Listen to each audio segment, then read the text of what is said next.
वर्गोत्तमी शुक्र, वर्गोत्तमी मंगल, ठीक है। और इसमें सबसे इम्पोर्टेंट ये बात है, यहाँ दोनों फुल पावर में हैं, ठीक है। और यहाँ सबसे बड़ा जो चमत्कार वाला विषय है कि शुक्र को चंद्रमा का दृष्टि समसप्तक हैं, ठीक है। तो चंद्रमा में शुक्र, जहाँ यहाँ पास साथ में मंगल भी बैठा है, ठीक है, वो भी वर्गोत्तमी बैठा है, ठीक है।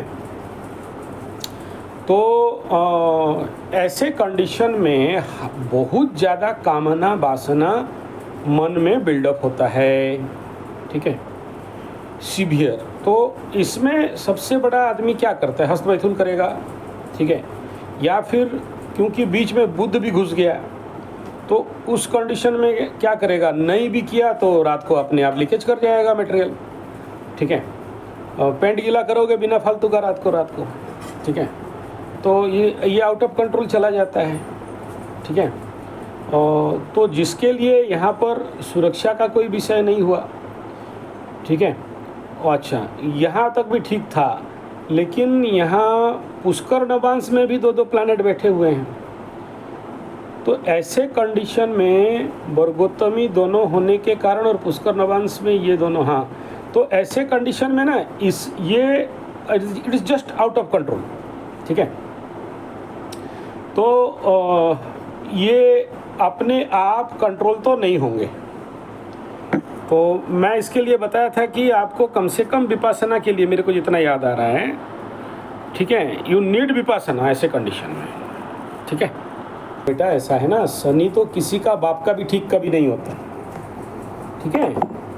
शनि अगर एकादश में भी बैठे, तीसरा में बैठे, छठा में भी बैठे तो भी नहीं छोड़ता है, ठीक है। शनि है कर्म का ग्रह। जो कर्म करेगा, कौन सा कर्म बोला, कर्म योगिक कर्म, ठीक है। केवल और केवल शनि बाबा उसी को छोड़ते हैं। जितना आलसी, कामचोर, ठग, आरामबाज, हरामबाज, शनि इनको देखते ही खोपवाता है एकदम, बात चुतिया ठोको इसको बोलता है, ठीक है। हाँ, अरे आप नहीं समझे बात। देखो अभी कौन सा महादशा चल रहा है आपका, ठीक है। तो देखो अभी गुरु का महादशा चल रहा है, और अगर गुरु को एक्टिव नहीं करोगे तो गुरु कहाँ से फल देगा। अब खाली बोलोगे अरे फल नहीं दे रहा है, फल नहीं दे रहा है। ऐसा करो ना, जंगल में कोई शेर बैठा रहेगा मुंह खोल के, मेरे को बताओ, हिरन आके घुस जाएंगे क्या? नहीं घुसेंगे, काम करना पड़ेगा।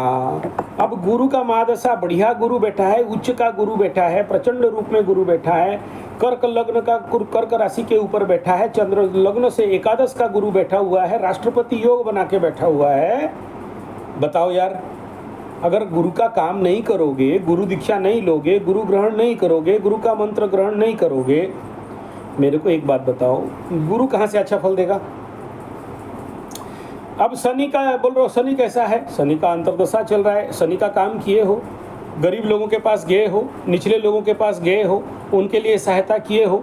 शनि माने मेहनत, शनि माने श्रम, शनि माने पसीना, शनि माने कर्मयोग।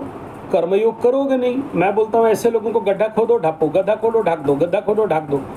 कर्म योग करना पड़ेगा, निष्काम कर्म योग, जिसका कि कोई फल का आशा नहीं रख के, हाँ, कोई भी फल का आशा नहीं करके समाज का सेवा, देश का सेवा, गौ माता का सेवा, पेड़ का सेवा, पेड़ लगाना, जो और गरीब लोगों का सहायता करना, किसी हॉस्पिटल में सहायता करना, किसी मंदिर, मस्जिद, चर्च, गुरुद्वारा में जाके सेवा देना, ये सारा जिसमें से तुम्हें कोई पैसा या फल का आशा नहीं करना और कर्म देना, सेवा करना, इसको बोलते हैं कर्मयोग, इसको बोलते हैं शनि योग। जब ये करोगे तो शनि एक्टिव होगा। अब तुम्हारे कुंडली में गुरु अगर उच्च का है, लाभ स्थान का उच्च गुरु बैठा हुआ है, और गुरु तत्वात्मिक काम नहीं करोगे, बोलोगे गुरु अच्छा फल नहीं देता है, गुरु अच्छा फल नहीं देता है। ऐसा करो, नाभि में तेल लगाओ और बढ़िया वाला गद्दी लाके एसी रूम में घुस के सो जाओ, फल मिलेगा। बताओ फल मिलेगा नहीं मिलेगा, है कि नहीं? तो फल चाहिए तो एक्टिवेट करना पड़ेगा। अभी कोई बोलो मंगल का महादशा चले, बोलेगा मैं मार्शल आर्ट नहीं सीखूंगा, मैं कराटे नहीं सीखूंगा, मैं योग नहीं सीखूंगा, मैं परिश्रम नहीं करूंगा, मंगल फल देगा? नहीं देगा ना। तो जो ग्रह है जिसका से आशा करते हो उसका कर्म करने से, जैसे गुरु चल रहा है तो गुरु दीक्षा लो ना भाई, कहीं भी किसी भी गुरु के पास जाके विधिवत गुरु दीक्षा लो, कान का मंत्र लो, है कि नहीं?